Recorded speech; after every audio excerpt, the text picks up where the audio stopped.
Buen día chicos, ¿cómo andan? ¿Todo bien? Vamos a repasar por dónde andamos.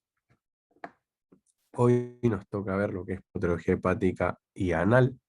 Ya vimos prácticamente casi la mitad, un tercio de los temas con estos de lo que es cirugía general y ya vimos todo lo que son las especialidades. Hoy vamos a ir con patología hepática anal y en las próximas clases ya vamos a ir terminando. Bien. Vamos a comenzar primero con lo que es patología hepática. Patología hepática, lo que se ve en cirugía, es prácticamente todo lo que es tumoral, tanto benigno como maligno. Bien, todo lo que es manejo clínico de patologías hepáticas, o sea, hepatitis virales, hepatitis farmacológicas o medicamentosas, tóxicas, los síndromes vasculares. Disculpen, los síndromes vasculares como Budd-Chiari o como isquemia hepática, todo eso se lo ve con clínica, no con cirugía, ¿ok?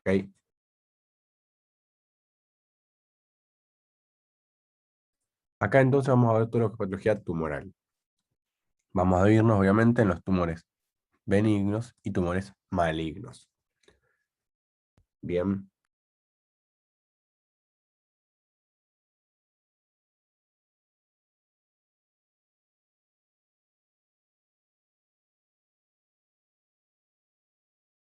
lo que son los tumores benignos, podemos identificarlos muy fácilmente. ¿Por qué? Porque van a ser o sólidos o quísticos. Bien. Nosotros acá vamos a desarrollar únicamente los sólidos. Los quísticos, uno de los principales diagnósticos que se hace en un tumor quístico en hígado es de hidátide, quiste de hidátide, quiste hidatídico, ¿sí? Por Echinococcus, o sea, origen infeccioso, parásito. Pero a nosotros hoy, ahora nos interesan más los sólidos. Bien. El objetivo siempre de los tumores es identificar si es benigno o maligno. Bien.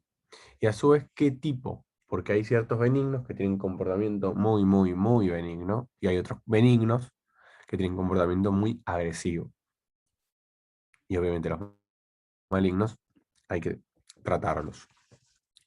Entonces, el objetivo es identificar bien por la imagen, por las características, por la clínica, si tiene algún dato de color importante. Bien, por eso el desafío del tema tumor hepático es reducir el número de biopsias, ¿sí? Sin aumentar en sí el riesgo de un diagnóstico tardío de esos tumores, que sean malignos y que uno creyó en un momento que eran benignos. Bien,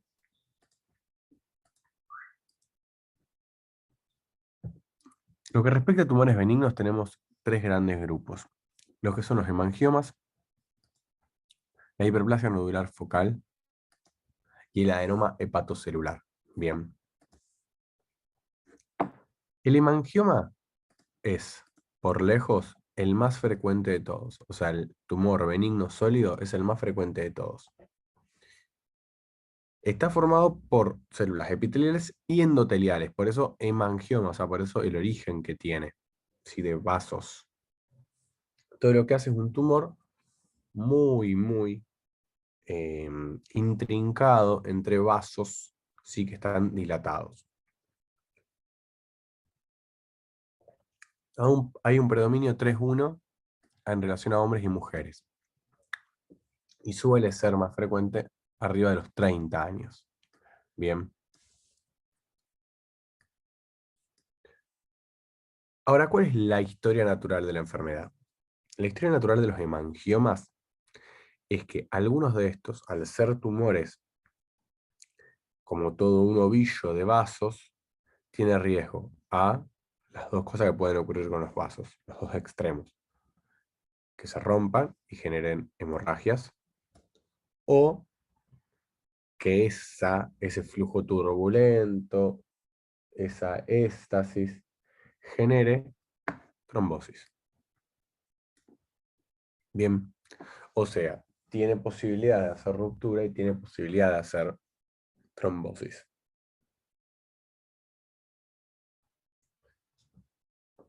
La clínica es prácticamente cuando se complica. Fíjense que el menos del 1%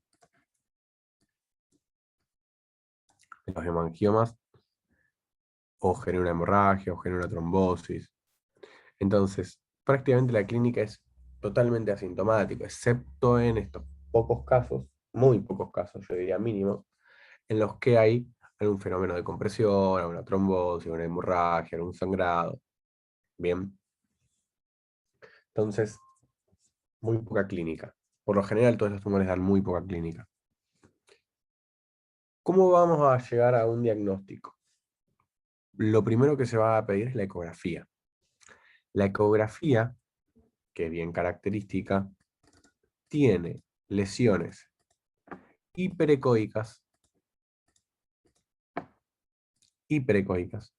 que son homogéneas, de contornos bien definidos,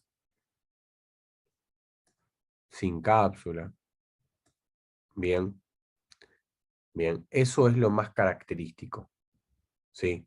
No hay algo específico, algo patognomónico del hemangioma, pero sí hay algo característico. ¿Qué es esto? ¿Sí? O sea, un tumor benigno, porque es de contornos definidos, porque es homogéneo, porque no hay cápsula, y es hiperecoico. Eso hiperecoico es justamente la sangre en ese tumor de vasos. Bien. Si le agregamos un Doppler, podemos ver algo de circulación periférica al tumor. Bien, pero poca, no importante ni tampoco llega al centro.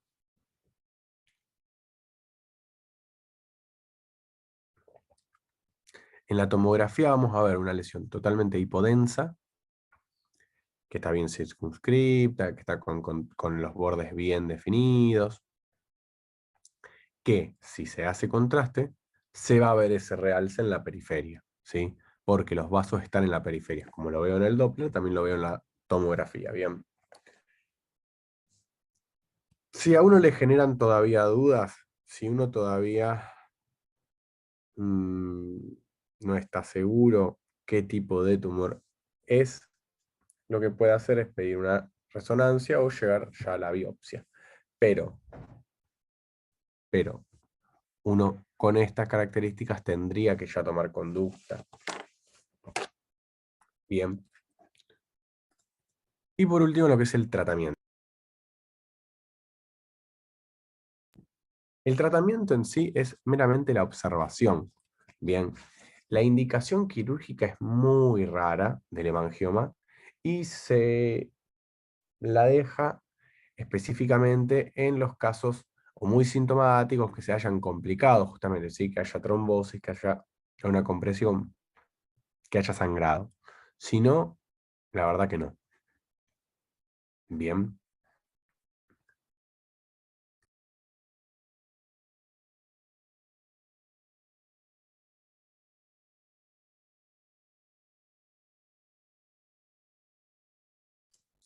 Ahora vamos con la hiperplasia nodular focal. Bien. La hiperplasia nodular focal es el segundo en frecuencia de los tumores benignos sólidos. Bien. Tiene una muy fuerte asociación con lo que son malformaciones vasculares, la hiperplasia nodular focal, ¿sí? O sea, se asocia mucho a malformaciones arteriovenosas, tanto a nivel cerebral, a nivel pulmonar, a nivel hepático, ¿bien?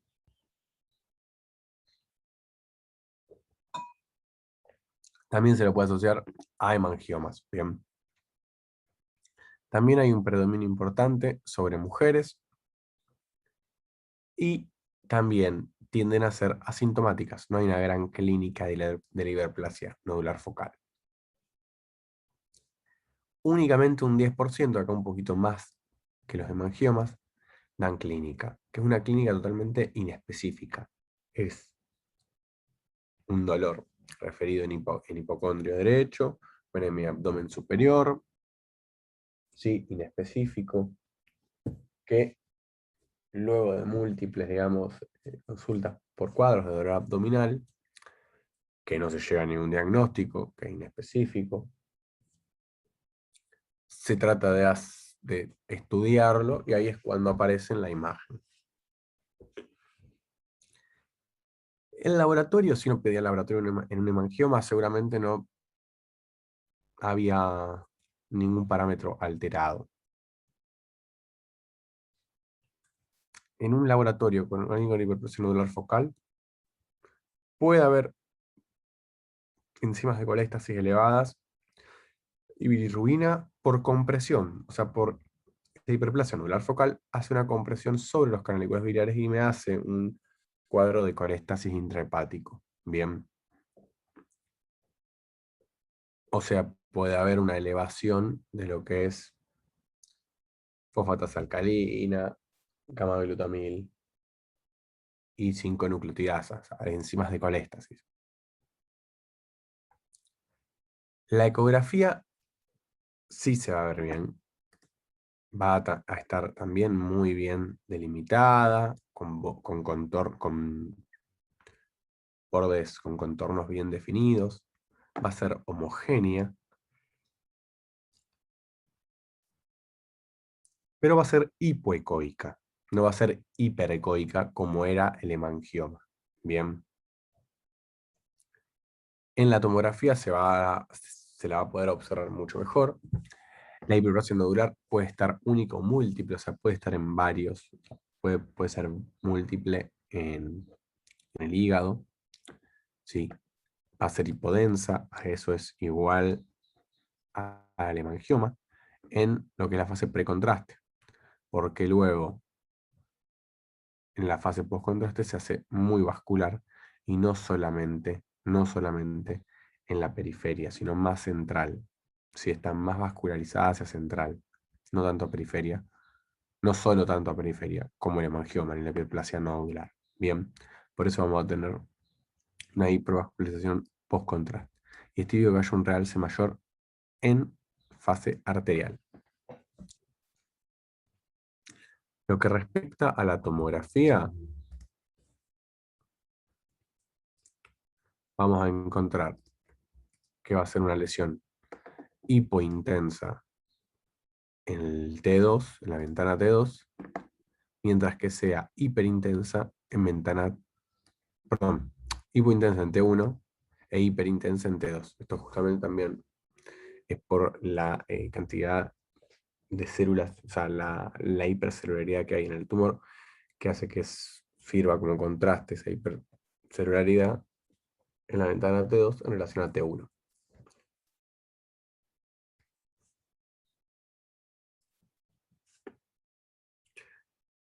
A algunos casos suele confundirse el adenoma con la hiperplasia nodular focal. Bien, obviamente uno puede llegar ahí a hacer una biopsia, o el especialista puede identificar uno y otro por la imagen, pero si genera duda, se tiene, no se suele utilizar en demasía, pero se tiene lo que es la centellografía con tecnesio. Dado que hay uno lo que va a hacer es diferenciar adenomas de hiperplasia nodular. Los adenomas no poseen células de Kampfer, bien, sino al no tener estas células de Kampfer, estas no captan lo que es el contraste, que es el tecnesio 99. Entonces van a ser imágenes frías, no captantes. Mientras que la hiperplasia nodular focal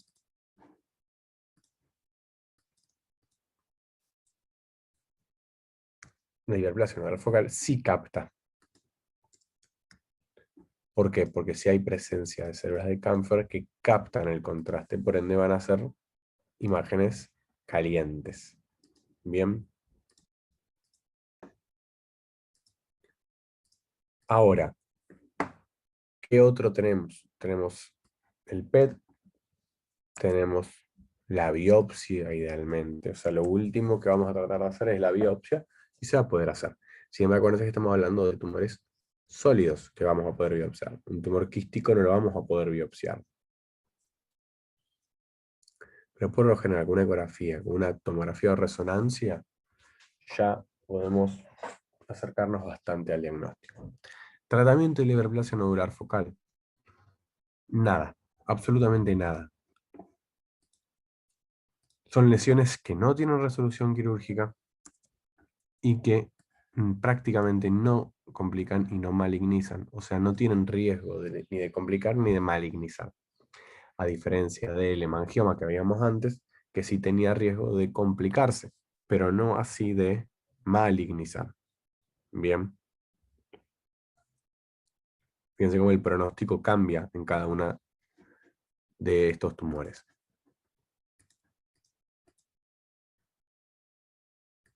Y ahora veamos el adenoma hepatocelular. El adenoma hepatocelular es el tumor sólido constituido por hepatocitos. Bien. Es el tercero más frecuencia de tumores sólidos hepáticos.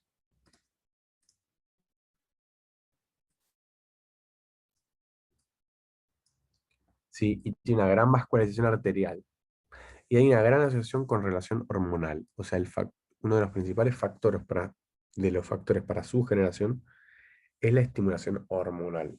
Bien.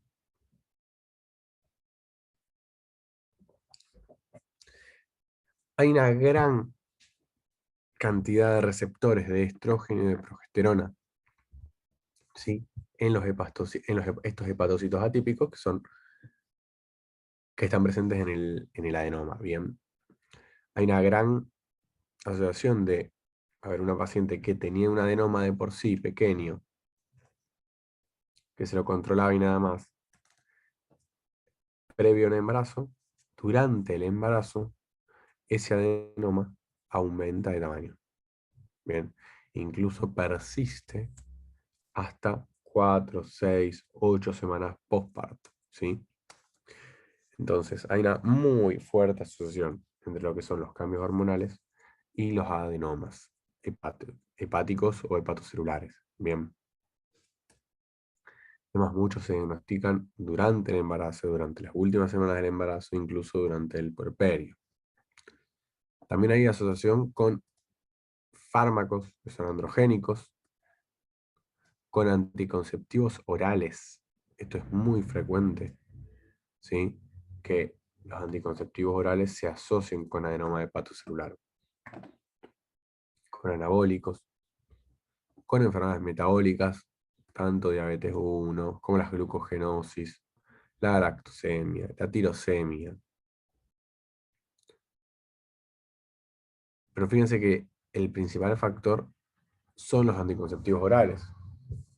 Además, por su uso extremadamente expandido hoy en día. Fíjense que el predominio, que era levemente importante en el hemangioma de mujeres sobre hombres, que era levemente en la hiperplasia nodular focal, en el adenoma hepatocelular es muy importante la diferencia entre mujeres y hombres, con una relación que llega a 9-1. Bien, es bastante. Ahora, este tumor sí tiene riesgo de malignizar. El adenoma hepatocelular sí tiene transformación maligna. No es súper importante, pero fíjense que tiene un riesgo de 5-9. Quedémonos con un 10%. O sea, tiene casi un 10% de malignizar. ¿Sí? Y a su vez luego otras complicaciones como hemorragias, trombosis, ¿bien? Pero más que todo la malignización es lo que nos preocupa o nos tiene que preocupar acá. Este también es un tumor totalmente asintomático, ¿bien? Pero dentro de los asintomáticos, o sea, dentro de estos tres, el hemangioma era prácticamente nada, la hiperplasia nodular focal, un 10% hacía síntomas, pero eran inespecíficos, dolor abdominal, en el abdomen superior y hipocondrio derecho, Bueno, este da un poquito más de síntomas en relación a los otros, pero también es completamente inespecífico, ¿sí? Malestar general, dolor en el abdomen superior con hipocondria derecho, algo de hemoperitoneo espontáneo, como lo puede dar también el hemangioma, ¿sí? Por esos riesgos de sangrado. Pero dentro de los asintomáticos es el más sintomático. Bien.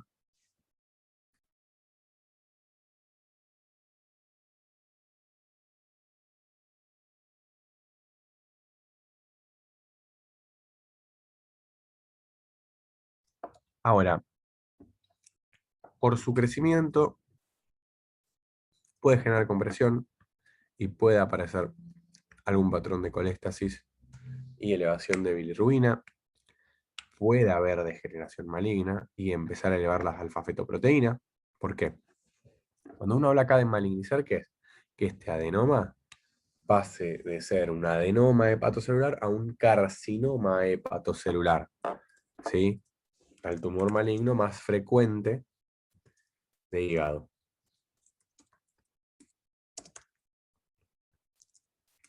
El carcinoma hepatocelular, su marcador tumoral es la alfa-feto.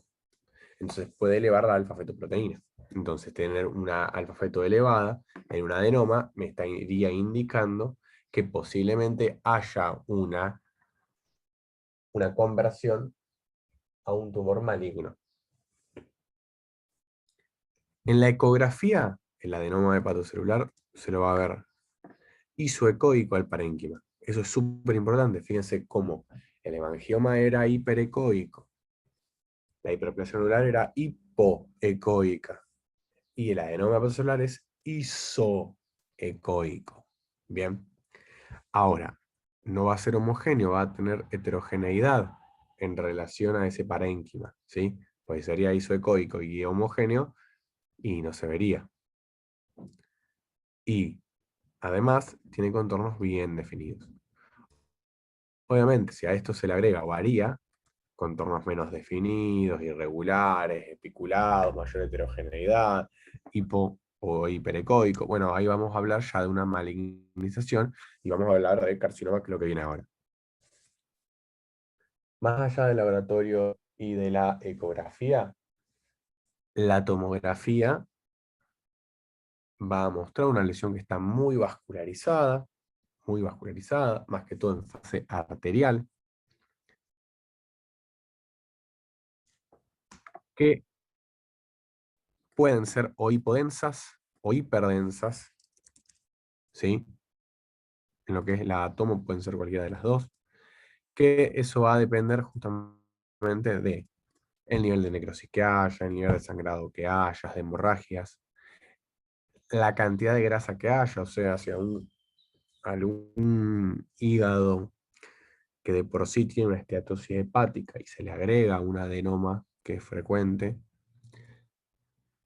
eso puede diferenciar la imagen de ese adenoma. O sea, puede ser un adenoma que tenga más grasa porque de por sí los hepatocitos, aun cuando estaban sanos, eran más ricos en grasa. Entonces eso me va a diferenciar en hipo o en hiperdenso eso. ¿Sí? Varía bastante lo que es la imagen del átomo en el adenoma, tanto hacia un extremo hipo o hacia un otro extremo hiperdenso.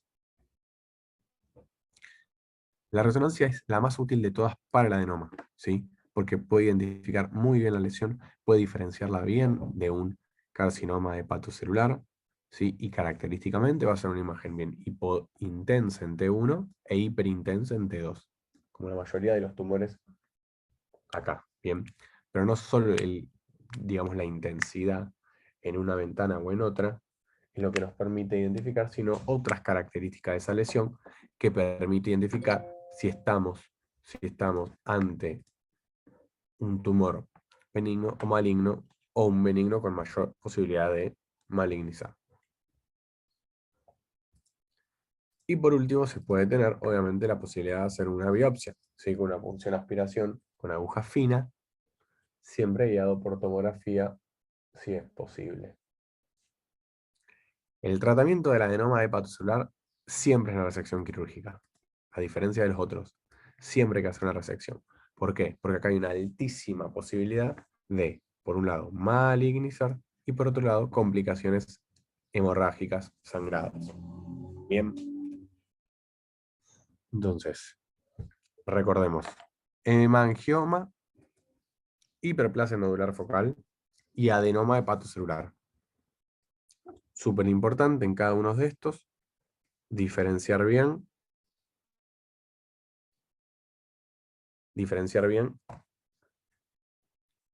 la frecuencia, la historia natural, o sea, de dónde viene, la clínica poco y nada en sí es cuál maligniza y cuál hace hemorragias o sangrados, cómo son las imágenes más que todo en la eco, que es lo que uno primero va a solicitar y es lo que más diferente es uno de otro, qué otras alternativas de imágenes tengo y cuál es el pronóstico en cada uno de estos, que eso es lo que me va a determinar a mí qué terapéutica hacer. Si hago resección de entrada, si no, lo espero, lo controlo, tiene posibilidad de malignizar, sí, no. Bien. Ahora vamos con los tumores malignos. ¿Sí? Cuando hablamos de tumor maligno, hablamos de cáncer de hígado. Cáncer de hígado por frecuencia es el quinto, ¿sí? Y el tercero en causa de muerte. Prácticamente estamos hablando de adenocarcinomas, ¿sí? O simplemente carcinomas. Por un lado tenemos el hepatocarcinoma, que es el que deriva de la adenoma que hablábamos recién, o si no el colangiocarcinoma, o sea, que viene de hepatocitos o que viene de lo que sería conducto biliar, de canalículo biliar. A su vez hay un subtipo que viene de los hepatocitos, que es el hepatoblastoma, que se da meramente en la edad pediátrica, ¿sí? Es como el tumor de Wilms en hueso, o como el nefroblastoma, o sea, se dan en población pediátrica, que es el más frecuente en niños, y que ya tiene algunos plus, digamos, en malignidad, en comportamiento más complicado. Por otro lado tenemos los mesenquimáticos, que pueden aparecer siempre, ¿sí? Pero que no le vamos a dar mucha bola. Acá más que todo vamos a ver lo que es el hepatocarcinoma y el colangiocarcinoma. La clínica acá es mucho más florida, ¿sí? Va a ser un paciente que va a venir con fiebre, con ictericia, con pérdida de peso por inflamación sistémica, más que todo en los tumores avanzados. Al solicitar el laboratorio vamos a poder identificar seguramente qué tipo de tumor puede ser. Ante una alfa-feto elevada, posiblemente un hepatocarcinoma, ante un K19-9, un colangiocarcinoma, ante un carcinoma embrionario, antígeno carcinoma embrionario, vamos a poder pensar más en un mesenquimático, ¿sí? Y además siempre a solicitar otros estudios pensando en otras causas, hepatitis virales, medicamentos, bien. La tomo y la resonancia, como imágenes, nos permite ver, identificar la lesión, y variantes de estas, como la colangioresonancia y la angioresonancia, nos permite identificar muchísimo mejor esa lesión. Y a última instancia, la solicitud de una PAF, ¿sí? De una punción aspiración. El hepatocarcinoma, bien, también adenocarcinoma, ¿sí? O carcinoma hepatocelular, a mí me gusta más llamarlo CHC, o sea, carcinoma hepatocelular, presenta, o sea, se presenta prácticamente en un hígado cirrótico. Bien. Recordemos que hay una fuerte asociación en lo que es el consumo de alcohol y un virus puntual, el virus hepatitis C, y en menor medida, virus hepatitis B, en relación a, eso es alcohol, en relación a la formación del hepatocarcinoma. O sea que hay una muy fuerte asociación de estos factores a la formación de estos hepatocarcinomas y más que todo en un hígado previamente cirrótico. O sea, el hepatocarcinoma no le sale a cualquiera, sino a quien le puede salir, que es alguien con una hepatopatía de base importante. O sea, que va a venir con una clínica de años de ictericia, de ascitis, de encefalopatía hepática, de posibilidad de hemorragias digestivas altas como varices esofágicas, ¿sí? Que se le va a agregar en un determinado momento la pérdida de peso, la anorexia, ¿sí? Fiebre elevada. El laboratorio obviamente va a ser un asco, porque si viene de una hepatopatía de base, va a tener un laboratorio muy feo. ¿Sí? Entonces va a tener enzimas de colestasis elevada, enzimas hepáticas elevadas. Si ya es cirrótico y ya está en una fase más terminal, las enzimas van a estar bajas, los tiempos de coagulación van a estar alterados, la bilirrubina va a estar altísima, las proteínas séricas van a estar muy bajas. Bien, voy a tener clínica de ascitis, incluso una ascitis que posiblemente conviva el paciente con esa ascitis. Entonces, fíjense que ya el laboratorio de entrada va a estar totalmente alterado por la hepatopatía de base. Cuando vamos a algo más específico en el laboratorio, ahí nos va a servir la alfa-fetoproteína, que es inespecífica, ¿sí? Que tiene falsos negativos y falsos positivos, pero es de utilidad. Alfa-fetoproteína, marcador de hepatocarcinoma, se asocia muy fuerte a posibilidad de tener un hepatocarcinoma con cifras mayores a 400 nanogramos mililitros. Bien. Lo que es laboratorio. Lo que es imagen, vamos a encontrar bien un nódulo, una masa hipoecoica, ¿sí? De gran tamaño, fuertemente heterogénea, ¿sí? Con posibilidad de haber sectores de fibrosis, sectores de necrosis y también ambos, bien, sectores donde se mezclen unos y otros, tanto fibrosis como necrosis. La tomografía, vamos a ver que es hipodensa sin contraste, que tiene un fuerte realce arterial inicial, eso es igual en el hepatocarcinoma y en el adenoma, o sea que se hace hiperdenso, y luego vuelve a hacerse hipodensa en lo que es la fase portal, o sea, en la fase venosa, ¿sí? Que se llama fase portal cuando hablamos de hígado.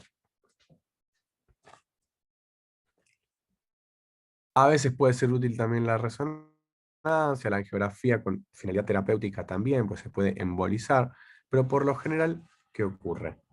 Estamos hablando de pacientes que están en una fase terminal. Si hay una clasificación, que es la clasificación de Barcelona en relación al hepatocarcinoma, pero también es muy útil la clasificación de Child-Pugh-Turcotte, ¿sí? O simplemente la clasificación de Child, para poder identificar ese hígado cirrótico, esa hepatopatía crónica, en qué estadio está y qué pronóstico de vida tiene, en A, B y C, en relación a factores clínicos y factores de laboratorio. Busquen la clasificación de Child-Pugh-Turcotte.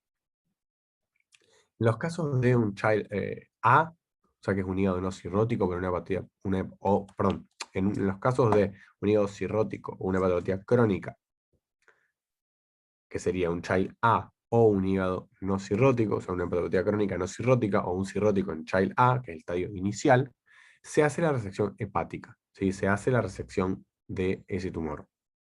En el caso de una hepatopatía crónica cirrótica moderadamente avanzada y avanzada, que sería un Child-Pugh-Turcotte B y C, se hace el trasplante hepático. Bien, o sea, no se opera, se lo espera hasta que se haga el trasplante hepático. Si el paciente tiene consumo que persiste con alcohol, drogas endovenosas y otros factores, y seguramente se complique la donación para ese paciente, ¿bien? Ahora, hay otras alternativas. Sí, hay métodos ablativos, hay quimioembolización. Bien, ahí continuamos.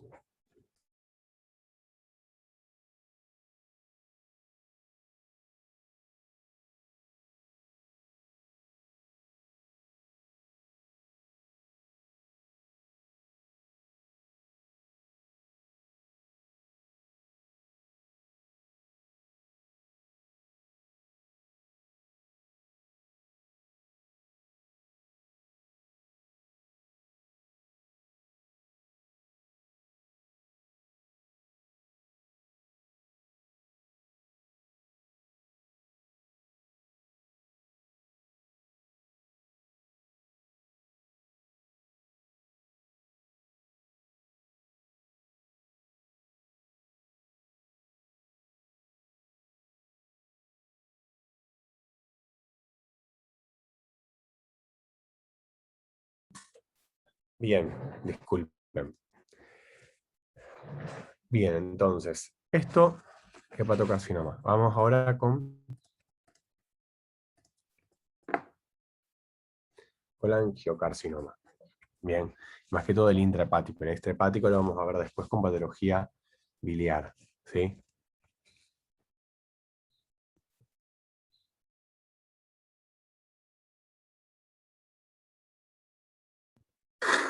Incluso también algo de esto lo vamos a ver con biliar, ¿sí?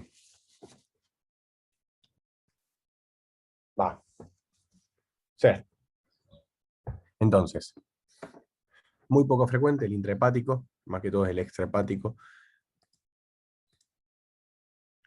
Lo que es causas se asocia mucho con enfermedades inflamatorias, se asocia mucho con lo que es la colangitis esclerosante, la colangitis secundaria, con hepatolitiasis, o sea, la formación de litos biliares en los canalículos biliares, o sea, intrahepáticos, con colitis ulcerosa y enfermedad de Crohn, con infecciones, más que todo parásitos, y con ciertas exposiciones químicas, ¿sí? Como el caucho, el contraste es muy pro con angiocarcinoma. Bien, rápidamente lo dimos en dos grandes grupos, lo que es el intrahepático y extrahepático, que es el que estamos viendo ahora, sí que es el 5%, y el extrahepático es la mayoría, y es el 95%. Este es el que vimos con patología biliar y pancreática, que vamos a medir un proximal, biliar, o el famoso Klatskin, o sea, tumor de Klatskin, que es el más frecuente de todos. Luego tenemos el medio, y luego el distal, que es tensilona